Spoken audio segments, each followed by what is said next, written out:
We sat down in April, before we get to the BROP, we sat down in April and we had a conversation around the state of the fixed income market. And for the sake of our audience, fixed income deals with largely treasury bills and treasury bonds. At the time, we were discussing where the yields or the interest rates were going. And I asked you one question: do you see us potentially going to a scenario where we have inversion of the yield curve, whereby the interest being offered by the short-term instruments, that's the 91-day to the 364-day, is a lot higher than the long-term instruments, and you said highly likely we'll only see a flatten out. Here we are, we've seen that materialize. Churchill, what happened? Thanks, Jillians. You normally like putting me on the spot to what we discussed in April, yeah.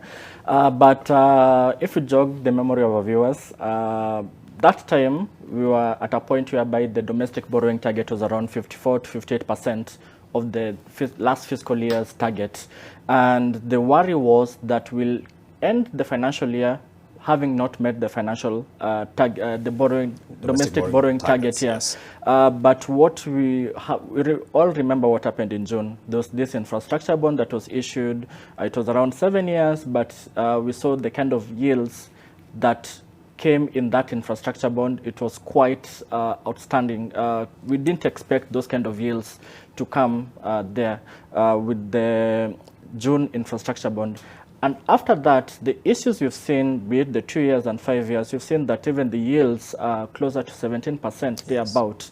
And obviously, when treasury bills, they've been dragged in essence. We've seen last year, same time, we're talking about the yields which were at around the highest you could get on the 364-day T-bill was around 9%. Here we are, last week it closed at 15% on the 364-day T-bill. So there's that aggressiveness in terms of yields where they are trending higher, more so at the very short end of the yield curve here.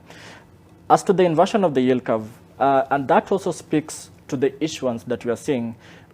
We can say that National Treasury is at a position, National Treasury and CBK, they are at a position where they cannot be able to issue longer dated bonds at in this current environment. Because of just dearth of appetite? It could also be that, but also investors will be demanding some high rates. You could even hit 20%, like if going by the guidance you've seen, a 5-year, a 3-year paper, 17.9%. So if they bring on board a 20-year paper, people will be looking at over 20% as an example. Yes. So that's where, in terms of the supply, the government has chosen to give the 2 years, the 5 years, much preference. And still we are in a high rate environment. So there's been, because of the primary issuance on the short end, and yields there have been going up. So that's where the inversion of the yield has come, because investors have been demanding some premium on those short-end papers. All right, and just for context, when the infrastructure bond you're talking about, when it came out at that time, it was actually at about 17%.